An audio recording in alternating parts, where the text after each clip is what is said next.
हम अब तक सुनते आ रहे हैं कि जीन से प्रोटीन बनता है। फिर ये सिस्ट्रॉन क्या है और ये रेकॉन और म्यूटॉन किस बला का नाम है? आइए समझते हैं। So resolve all these issue we have to understand कि जीन क्या होता है and then कि मॉडर्न कॉन्सेप्ट ऑफ जीन में जो सिस्ट्रॉन, रेकॉन और म्यूटॉन दिए गए हैं उनसे क्या मतलब है and what is the concept of split gene. तो let's first take gene. Gene क्या है? अगर आप एक नॉन डिवाइडिंग सेल्स को देखिए, नॉन डिवाइडिंग इसलिए बोल रहे हैं कि आपको नॉन डिवाइडिंग सेल्स में जो डीएनए दिखेगा वो that is in the form of chromatin thread. While अगर डिवाइडिंग सेल है और मेटाफेज में है तो वहां आपको ये क्रोमोसोम के फॉर्म में दिखेगा। So I am taking this one. तो यहाँ पे जो अगर ये डबल स्ट्रैंडेड डीएनए को हम रिप्रेजेंट करें तो ये डबल स्ट्रैंडेड डीएनए का वो स्मॉलेस्ट पार्ट या वो part that means a fraction of DNA. तो जीन को हम कैसे डिफाइन करेंगे? अ part of DNA which can form, क्या क्या फॉर्म करे? आरएनए और प्रोटीन या पॉलीपेप्टाइड या पेप्टाइड, तो उसको हम जीन कहेंगे। आप पूछेंगे आरएनए क्यों? हमने तो आज तक यही सुना है कि a part of DNA which can form protein is called as gene. Of course उसको तो कहते ही कहते हैं। देखिए क्या होता है, डीएनए से बनता है आरएनए, लेकिन अक्सर केसेस में आप सिर्फ एक ही आरएनए को देखते हैं that is mRNA, messenger RNA. लेकिन ऐसा नहीं होता है, डीएनए से दो और आरएनए भी बनते हैं, tRNA and rRNA, ribosomal RNA और टीआरएनए आप जानते हैं। ये जो एमआरएनए होता है वो फर्दर ट्रांसलेट हो करके वो प्रोटीन बना सकता है। But this tRNA and rRNA वो ऐसे ही काम करते हैं। तो ये जिस डीएनए से बनते हैं उनको भी, वो जिस पार्ट ऑफ डीएनए से बनते हैं उसको भी जीन ही कहते हैं। इसलिए जीन की डेफिनेशन ये होगी that is a part of DNA which form RNA, protein और polypeptide obviously. So that is a classical definition of gene. कौन, किसने दिया था सबसे पहले जीन टर्म? तो that is by Johnson in 1909. Now after the discovery of modern concept of gene, जिसको दिया था बेंजर ने 1957 में। Now बेंजर ने ये बताया कि that gene can be occur in a three form। वो जो है वो जीन के आप कह सकते हैं अल्टरनेटिव फॉर्म या जीन के फॉर्म्स हैं। ये ऐसे ही है जैसे कि सेल के अंदर जो सेल का कॉन्फ़िगरेशन होता है उसमें इलेक्ट्रॉन, प्रोटॉन और न्यूट्रॉन्स होते हैं जिनका अपना अपना फंक्शन है। वैसे ही एक जीन में भी तीन तरीके की कैटेगरी हो सकती है।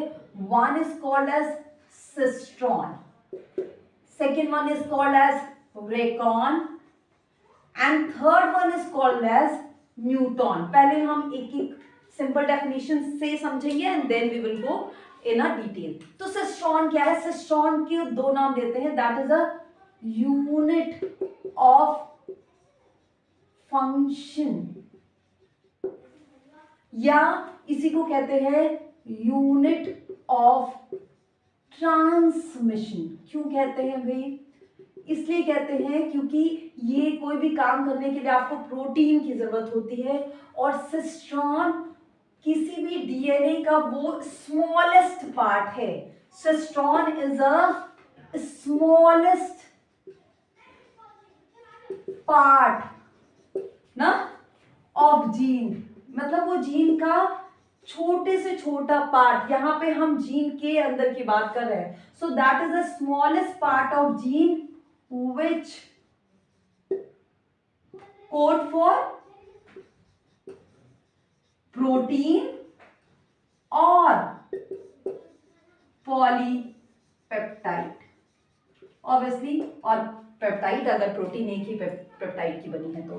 सो that is called as system. अब प्रोटीन से ही फंक्शंस होते हैं, that's why it is called as unit of function. अब वो जो छोटा जीन जो कि प्रोटीन ही कैरेक्टर को डिटरमाइन करता है और वन जनरेशन से सेकेंड जनरेशन यही जाता है, that's why it is also called as unit of transmission. जो हम जीन की जो ओल्डर डेफिनेशन जानते थे उससे काफी कुछ रिजेंबल करता है। Now come to the recon. और आपको पता है कि जो जो यूनिट जीन जो है वो प्रोटीन बनाता है वो कई न्यूक्लियोटाइड का हो सकता है। दैट मीन्स इस ये न्यूक्लियोटाइड काफी हो सकते हैं, मोर देन मीन्स 100 के आसपास भी हो सकते हैं। एक दो न्यूक्लियोटाइड से कभी भी कोई प्रोटीन नहीं बनता, तो that need a number of nucleotide. Okay, so that is a larger segment. Now come to recon. अब रेकॉन की बात करें तो रेकॉन को कहते हैं unit of recombination. Unit of recombination is a smallest, यानी वो छोटे से छोटा पार्ट, किसका? स्मॉलेस्ट पार्ट ऑफ जीन ना, जीन दैट undergo रिकॉम्बिनेशन। अब रिकॉम्बिनेशन या आपको क्रॉसिंग ओवर, अब रिकॉम्बिनेशन के केस में आपको क्रॉसिंग ओवर याद होना चाहिए। Transfer of a segment of DNA जो कि किस में हो रहा था? इन अ पैचिटीन स्टेज। अगर आपको मियोसिस वन के पैचिटीन स्टेज याद है, तो पैचिटीन स्टेज में ये जो है वो होमोलोगस क्रोमोसोम्स थे और ये जो है वो नॉन होमोलोगस क्रोमोसोम था। तो इन दोनों के बीच जो है वो रिकॉम्बिनेशन प्रोसेस होता है, लाइक दिस ना, सॉरी, लाइक दिस। और फिर ये ट्रांसफर हो जाते हैं सेगमेंट और हमको कुछ ऐसा मिल जाता है in this case, and same ये था, this one is like this and ऐसा। तो ये रिकॉम्बिनेंट पार्ट है जो इधर से इधर चला गया है। तो अकॉर्डिंग टू ओल्डर कॉन्सेप्ट जो ये रिकॉम्बिनेशन होता था ये जीन के अंदर नहीं होता था, बल्कि इसमें जीन्स पूरा क्रोमोसोम का एक सेगमेंट इन्वॉल्व होता था जिसमें हो सकता है कई जीन्स होते हो।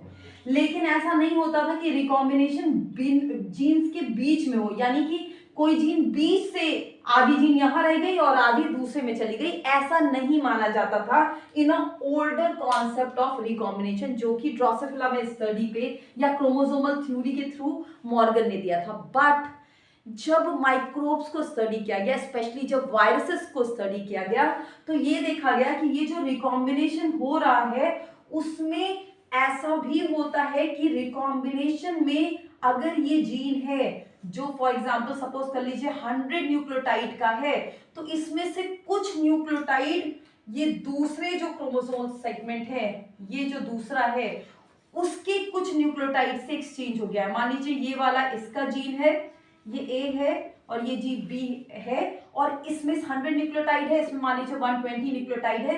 तो हो सकता है कि इस 100 न्यूक्लियोटाइड का 2 न्यूक्लियोटाइड इसके 2 न्यूक्लियोटाइड से रिप्लेस हो गया हो। तो इस वो छोटे से डीएनए के सेगमेंट को जिसमें ये रिकॉम्बिनेशन हो पाए, the smallest segment of DNA जिसमें कि ये रिकॉम्बिनेशन हो पाए, that is called as recon. और रेकॉन जो है वो मैक्सिमम 1 और 2 न्यूक्लियोटाइड का हो सकता है, इससे ज्यादा न्यूक्लियोटाइड एक्सचेंज नहीं होंगे विद इन अ जीन। यहां मैं बात कर रही हूं विद इन अ जीन के, बट ऐसा हो सकता है जैसे कि आप देख सकते हैं इस क्रोमोसोम सेगमेंट में एक से ज्यादा जीन हो सकते हैं, but within a gene 2 nucleotide से ज्यादा का एक्सचेंज नहीं होगा।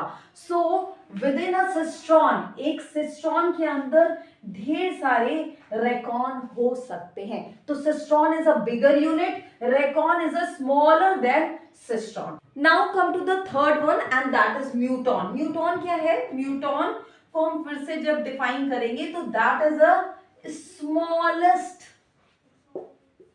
सेगमेंट ऑफ फ्रेगमेंट ना, सेगमेंट ऑफ जीन, उसी जीन के अंदर की बात हो रही है जिसको हमने पहले क्लासिकल में डिफाइन किया था।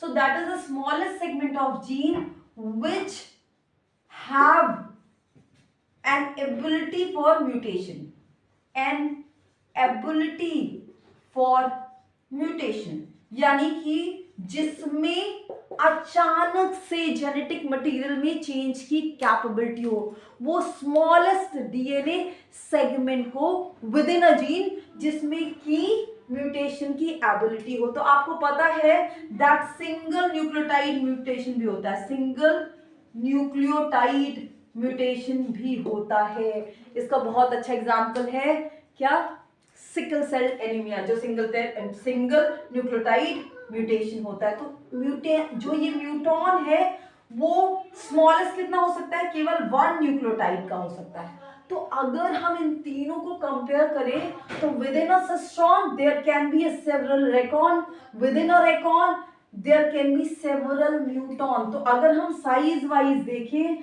तो सिस्ट्रॉन सबसे बड़ा है, उसके बाद Recon and the smallest will be muton. So that is a modern concept of gene and concept of cistron, recon and muton.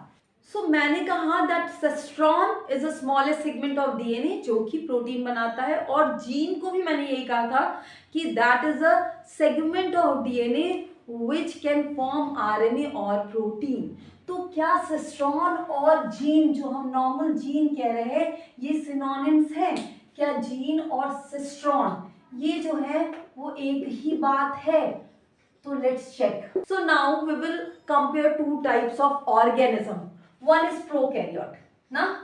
अब प्रोकैरियोट के केस में क्या होता है कि जो उनका जीन है, फॉर एग्जांपल अगर ये इनका डीएनए है तो इनके जितने भी जीन है, मान लीजिए ये प्रोटीन 1 के लिए है, 2 के लिए है, 3, 4, 5, 6 ऐसे है, तो ये सब जो है वो प्रोटीन बनाएंगे।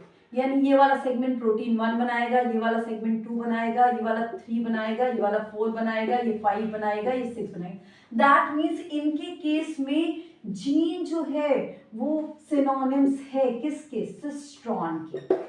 और इनके केस में जो इनका जीन या इनका जो जेनेटिक मटेरियल होता है उसको कहते हैं पॉलीसिस्ट्रॉनिक। क्यों? क्योंकि इसमें इनका जो डीएनए है उसमें कई सिस्ट्रॉन है, ये सिस्ट्रॉन 1, सिस्ट्रॉन 2, सिस्ट्रॉन 3, सिस्ट्रॉन 4, क्योंकि इनके केस में सभी प्रोटीन या आरएनए बना रहे हैं। तो that is called as polycistronic system. इसी में हम ओवरऑल मॉडल पढ़ते हैं। बट अगर हम यूकैरियोट की बात करें, यूकैरियोट की, तो यूकैरियोट में ये पॉलीसिस्ट्रॉनिक सिस्टम नहीं होता है। अगर हम यूकैरियोटिक जीन को देखें तो यूकैरियोटिक ये सिंगल जीन में हमारे पास ये कोडिंग रीजन होगा। कोडिंग रीजन मीन्स ये होगा जो प्रोटीन के लिए इंफॉर्मेशन रखा है, and apart from that there can be a segment जिसमें कि कोडिंग नहीं हो, यानी इसमें जो है प्रोटीन के लिए इंफॉर्मेशन नहीं है। तो इस रीजन को, जो ये नॉन कोडिंग रीजन है, इसको कहते हैं इंटरॉन। इसको कहते हैं इंटरॉन। और जो कोडिंग है उसको हम लोग जानते हैं, इसको कहते हैं एक्सॉन, और यही सिस्ट्रॉन है। तो इन केस ऑफ यूकैरियोट जो सिस्ट्रॉन है that is comparable to exon, not gene. ये जीन के कंपैरेबल नहीं है, ये एक्सॉन के कंपैरेबल है, क्योंकि जीन में एक्सॉन भी होगा और इंटरॉन भी होगा, और जबकि प्रोकैरियोट के केस में केवल एक्सॉन होता है। That's why in case of prokaryote gene और सिस्ट्रॉन एक ही बात है, while in case of eukaryote cistron और एक्सॉन एक बात है, जीन और सिस्ट्रॉन एक बात नहीं है। और इसीलिए जो यूकैरियोटिक जीन होता है, यूकैरियोटिक जीन, इसको कहते हैं स्प्लिट जीन, इसलिए क्योंकि इसमें कोडिंग रीजंस के बीच बीच में इंटरवेनिंग पोर्शंस होते हैं जो कि किसी प्रोटीन को कोड नहीं करते, और उनको इंटरॉन्स कहते हैं। तो I hope this concept is clear now. So अगर आप डीएनए, क्रोमोसोम या कोई भी इंफॉर्मेशन डिटेल में चाहते हैं जिसमें आपको कंफ्यूजन है, तो please comment, I will make a detail video of that. Thank you so much.